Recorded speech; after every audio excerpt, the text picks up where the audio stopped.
বিগত সরকারের উদাসীনতায় দেশে হামের বিস্তার ঘটেছে এবং এর খেসারত জাতিকে দিতে হচ্ছে বলে মন্তব্য করেছেন তথ্য ও সম্প্রচার মন্ত্রী জহিরুদ্দিন স্বপন।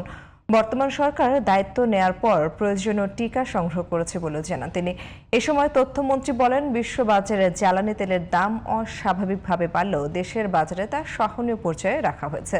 দুপুরে সচিবালয়ে সরকারের বিভিন্ন কার্যক্রম নিয়ে আয়োজিত এক ব্রিফিংয়ে তথ্যমন্ত্রী এসব কথা বলেন। মাহি হাসানের রিপোর্টে বিস্তারিত।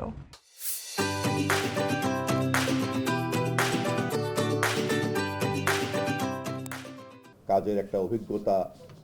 মঙ্গলবার তথ্য অধিদপ্তরে সরকারের ৩ মাস পূর্তি উপলক্ষে এক সংবাদ সম্মেলনের আয়োজন করা হয়।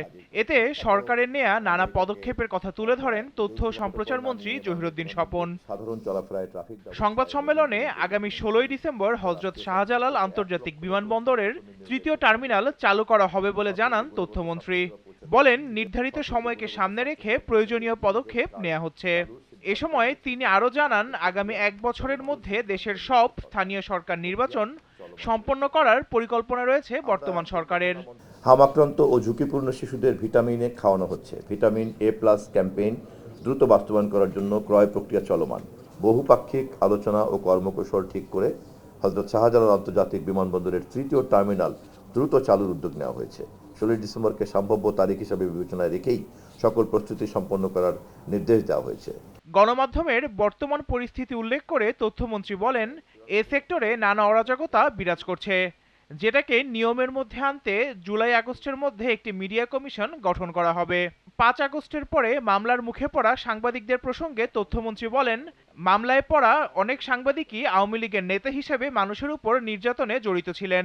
যাদের বিরুদ্ধে মামলা হয়েছে তাদের অনেকেরই পেশা সাংবাদিকতা নয়, অনেকেই আওয়ামী লীগের অথবা অঙ্গ সংগঠনের পদে থেকে নানা অপকর্মে জড়িত ছিলেন।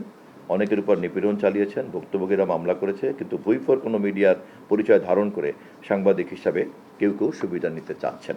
এদিকে সংবাদ সম্মেলনে র্যাবের নাম পাল্টানোর কথাও জানান প্রধানমন্ত্রীর উপদেষ্টা doctor Zahidur Rahman. Mahi Hasan, GTV news, Dhaka.